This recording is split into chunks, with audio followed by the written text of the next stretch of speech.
ಧೈರ್ಯದಿಂದ ಇರಿ, ಶಾಂತಿಯಿಂದ ಇರಿ, ಸಮಾಧಾನದಿಂದ ಇರಿ. ಖಂಡಿತವಾಗಿಯೂ ಎಲ್ಲವೂ ಒಳ್ಳೆಯದೇ ಆಗುತ್ತದೆ. ಬಾರಿ ಎಲ್ಲರೂ ಪ್ರಯತ್ನಿಸುವವರು, ಆದರೆ ಯಶಸ್ವಿ ಆಗುವವರೆಗೂ ಪ್ರಯತ್ನಿಸುವವರು ಶ್ರೇಷ್ಠ ವ್ಯಕ್ತಿಗಳಾಗುವವರು. ಇತರರಿಗೆ ನಿನ್ನಲ್ಲಿ ಯಾವುದು ಇಷ್ಟ ಆಗಿದೆಯೋ ಅದು ನಾಳೆ ಇಷ್ಟ ಆಗದೇ ಇರಬಹುದು. ನಿಮ್ಮ ವ್ಯಕ್ತಿತ್ವವನ್ನು ಬದಿಗಿಟ್ಟು ಬದುಕುವ ಅವಶ್ಯಕತೆ ಇಲ್ಲ. ಇಷ್ಟ ಅನ್ನುವುದು ಸಹಜವಾಗಿಯೇ ಉಂಟಾಗುತ್ತದೆ. ನೀವು ಇತರರಿಗೆ ಇಷ್ಟ ಆಗಬೇಕೆಂದೇನೂ ಇಲ್ಲ. ಇತರರಿಗೆ ಇಷ್ಟವಾಗಲು ಪ್ರಯತ್ನಿಸಲೂ ಬೇಡಿ. ಅದರಿಂದ ಯಾವುದೇ ನಷ್ಟವಿಲ್ಲ. ಬಾಂಧವ್ಯಕ್ಕೆ ಬೆಲೆ ಕೊಡುವವರು ಅರ್ಥ ಮಾಡಿಕೊಳ್ಳಲು ಪ್ರಯತ್ನಿಸುತ್ತಾರೆ.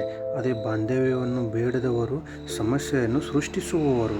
ಯಾರಿಗೆ ಎಷ್ಟು ಹೇಳಬೇಕು ಅಷ್ಟನ್ನೇ ಹೇಳಿ. ಕೇಳದಿದ್ದರೆ ಬಿಟ್ಟು ಬಿಡಿ. ಸುಮ್ಮನೆ ನೀವು ಏಕೆ ಒತ್ತಡಕ್ಕೆ ಒಳಗಾಗುವಿರಿ? ಅವರನ್ನು ಸರಿಪಡಿಸೋದಕ್ಕೆ ಜೀವನವೆಲ್ಲ ಸಾಕಾಗುವುದಿಲ್ಲ. ಪ್ರತಿಯೊಬ್ಬರ ಜೀವನವೂ ಅವರದ್ದೇ. ಜೀವನವನ್ನು ರೂಪಿಸಿಕೊಳ್ಳುವುದು ಅವರದೇ ಜವಾಬ್ದಾರಿ. ಕೇವಲ ನೀವು ಒಳ್ಳೆಯ ಮಾರ್ಗವನ್ನು ಸೂಚಿಸಬಹುದು. ಮಾರ್ಗದಲ್ಲಿ ಹೋಗುವುದು ಅವರಿಗೆ ಬಿಟ್ಟದ್ದು. ಹೇಗಾದರೂ ಜೀವಿಸಲಿ. ಎಷ್ಟು ಅಂತ ಹೇಳುವುದು?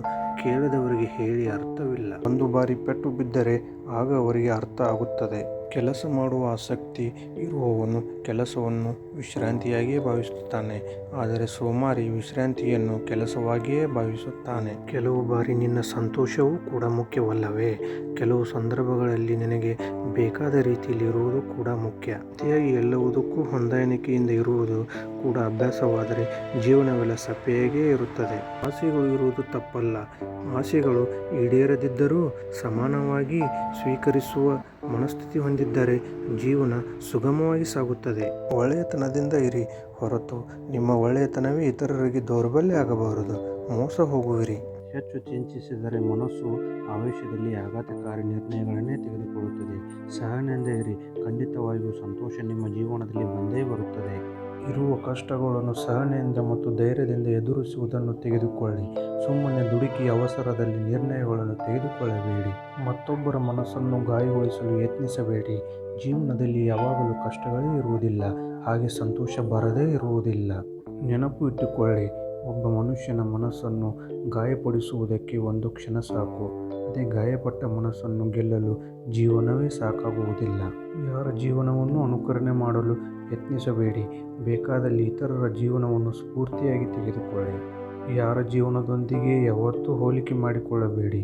ನಿಮ್ಮ ಬುದ್ಧಿ ಸಾಮರ್ಥ್ಯಕ್ಕೆ ಅನುಸಾರವಾಗಿ ಜೀವಿಸಿ. ಕಷ್ಟಪಟ್ಟು ದುಡಿದು ಬರುವ ಯಾವುದೇ ಧನವಾಗಲಿ ವಸ್ತುವಾಗಲಿ ಶಾಶ್ವತವಾದ ಮೌಲ್ಯ ಮತ್ತು ಸಂತೋಷವನ್ನು ಕೊಡುತ್ತದೆ. ಏನು ಕೆಲಸ ಇಲ್ಲದಾಗಲೇ ಹೆಚ್ಚು ಯೋಚನೆಗಳು. ಸುಲಭವಾಗಿ ಬಂದಿರುವ ಯಾವುದಾದರೂ ಸರಿ, ಅದಕ್ಕೆ ಮೌಲ್ಯ ಕಡಿಮೆ ಇರುತ್ತದೆ. ಸುಲಭವಾಗಿ ಬರುವುದನ್ನು ಸ್ವೀಕರಿಸಬೇಡಿ. ಅತಿಯಾಗಿ ಯೋಚಿಸುವುದು ಕೂಡ ಒಂದು ರೀತಿಯ ಮಾನಸಿಕ ಸಮಸ್ಯೆ. ಇದರಿಂದ ಅನಾರೋಗ್ಯ ಉಂಟಾಗುತ್ತದೆ ಹೊರತು ಯಾವುದೇ ರೀತಿಯ ಪರಿಹಾರ ಸಿಗುವುದಿಲ್ಲ. ಜೀವನ ಹರಿಯುವ ನೀರಿನ ಹಾಗೆ ಹೊಸತನ ಇರಬೇಕು. ಏತಕ್ಕಾಗಿ ಬರೀ ಚಿಂತೆಯಲ್ಲೇ ಮುಳುಗುವುದು? ಚಿಂತಿಸುವುದರಿಂದ ಯಾವುದೂ ಸರಿ ಹೋಗುವುದಿಲ್ಲ. ಆಗಿರುವುದನ್ನು ಸರಿಪಡಿಸಲು ಯಾರಿಂದಲೂ ಸಾಧ್ಯವಿಲ್ಲ. ಒಂದು ವೇಳೆ ಚಿಂತಿಸುವುದರಿಂದ ಸರಿ ಹೋಗುತ್ತದೆ ಎಂದು ಹೇಳುವುದು ಬಹಳ ಸುಲಭ. ಅನುಭವಿಸಿದವರಿಗೆ ಅದರ ನೋವು ಏನು ಎಂದು ಅರ್ಥ ಆಗುತ್ತದೆ. ಅದರಿಂದ ಹೊರಬಂದು ಮುಂದಿನ ಜೀವನ ಜೀವಿಸಲೇಬೇಕು. ಇದು ಪ್ರಕೃತಿಯ ನಿಯಮ. ಪ್ರಕೃತಿಯಲ್ಲಿ ಏನಾಗುವುದೋ ಅದನ್ನು ಸ್ವೀಕರಿಸಲೇಬೇಕು. ಬೇರೆ ದಾರಿ ಇಲ್ಲ. ಯೋಚನೆ ಇರಬೇಕು. ಅದು ಮುಂದೆ ಆಗುವುದರ ಬಗ್ಗೆ.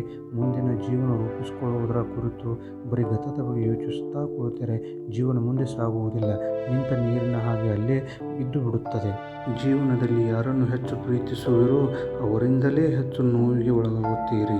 ಜೀವನವೆಲ್ಲ ಬರೀ ಯೋಚಿಸುವುದೇ ಆಗಿದೆ. ನೀವು ಹೇಳಿ, ಇನ್ನು ಯಾವಾಗ ಈ ಯೋಚನೆಯಿಂದ ಮುಕ್ತಿ ಹೊಂದುವುದು? ಜೀವನ ನಿಮಗೆ ಯಶಸ್ಸನ್ನು ಕೊಡುವುದಿಲ್ಲ, ಅವಕಾಶಗಳನ್ನು ಮಾತ್ರವೇ ಕೊಡುತ್ತದೆ. ಆ ಅವಕಾಶಗಳನ್ನು ಯಶಸ್ವಿಯಾಗಿ ಬದಲಾಯಿಸಿಕೊಳ್ಳುವುದು ನಿಮ್ಮ ಕೈಯಲ್ಲಿದೆ. ಕತ್ತಿಯನ್ನು ಎಷ್ಟೇ ಪ್ರೇಮದಿಂದ ಹಿಡಿದುಕೊಂಡರೂ ಅದಕ್ಕೆ ರಕ್ತವನ್ನು ಚಿಮ್ಮಿಸುವುದು ಮಾತ್ರವೇ ಗೊತ್ತು.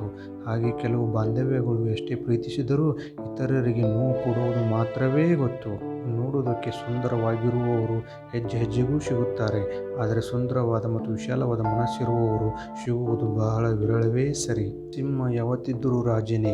ಹಾಗೆ ನಿನ್ನ ಹಿಂದೆ ಎಷ್ಟು ಜನ ಏನೇ ಮಾತನಾಡಿಕೊಂಡರೂ ನಿನ್ನ ಮೌಲ್ಯ ಕಡಿಮೆ ಆಗುವುದಿಲ್ಲ. ಚಿಂತಿಸಬೇಡಿ. ಅತಿಯಾದ ಒಳ್ಳೆತನ ನಿಂದನೆ ಮತ್ತು ಅವಮಾನಗಳಿಗೆ ದಾರಿಯಾಗುತ್ತದೆ. ಸಿಂಹದ ಹಿಂದೆ ಎಷ್ಟೇ ಶಕುನಗಳು ಬೊಗಳಿದರೂ ಸಿಂಹದ ಮೌಲ್ಯ ಯಾವತ್ತೂ ಕಡಿಮೆ ಆಗುವುದಿಲ್ಲ. ನೀವು ಗಮನಿಸಿರುವಿರಾ? ಯಾವಾಗಲೂ ಒಳ್ಳೆಯವರಿಗೆ ಸಿಗುವ ಬಹುಮಾನಗಳು ಯಾವುದೆಂದು, ಅದೇ ಅವಮಾನಗಳು, ನಿಂದನೆಗಳು. ನಾನು ಅದಕ್ಕೆ ಪದೇ ಪದೇ ಹೇಳುವುದು, ಹೆಚ್ಚು ಮಾತನಾಡದೆ ಮನಸ್ಸಿನಿಂದ ನೋಡಿ. ಮೌನವಾಗಿರುವವರಿಗೆ ಆಲೋಚನೆ ಹೆಚ್ಚು. ನಿಜವಾಗಿಯೂ ಸಹಾಯ ಮಾಡುವ ಗುಣವಿರುವವರು ಕಾರಣಗಳನ್ನು ಹೇಳದೆ ಎಂಥದೇ ಪರಿಸ್ಥಿತಿಯಲ್ಲೂ ಸಹಾಯ ಮಾಡಲು ಮುಂದೆ ಬರುವವರು.